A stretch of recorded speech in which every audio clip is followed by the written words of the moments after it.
Hey, good morning. We are all trying to take our time getting things back to normal, but all the realtors are preparing for when the action hits. So, what we're doing is we're prepared for any kind of buying surge or whatever they're talking about, right? So there's talks that like there's going to be a buyer's market, and now there's all this training on buyer's market and all this stuff. So we're trying to pay attention to it, right? So I'm going to share with you a couple of the new forms that came out for COVID-19. So tired of saying that. But here we go. Okay, now that we got that out of the way, there's 8 new forms. Here they are.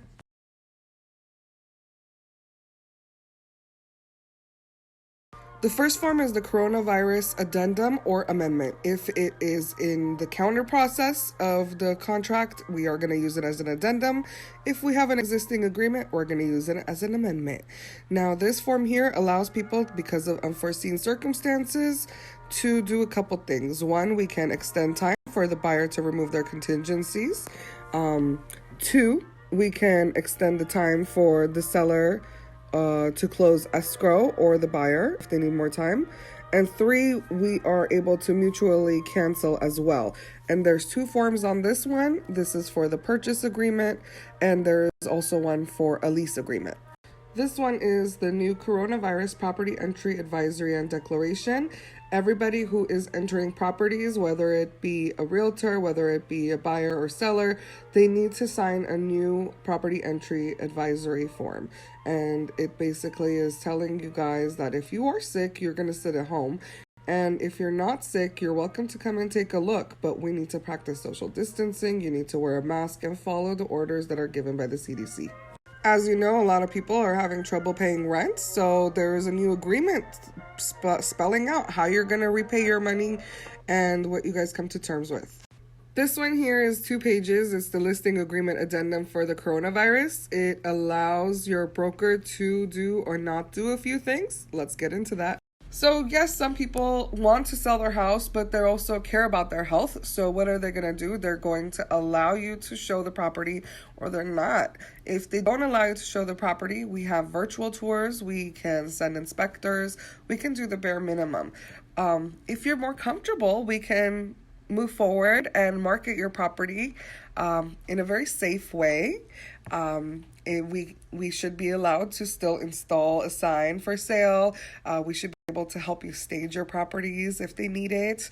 And we still need to do our disclosure. So at some point, the agent does need to come to the house and do a walkthrough. But because of COVID-19, if we are unable to do so, there is some ways to get around that as well. So the more you can show, the more you don't have to be responsible for later.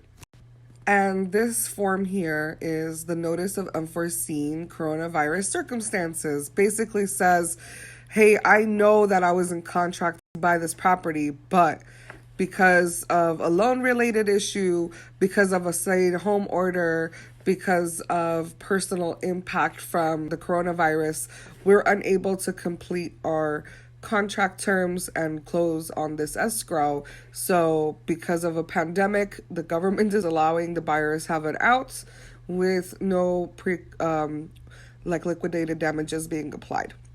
So if you have questions on how to get out of your escrow during this time, give me a call.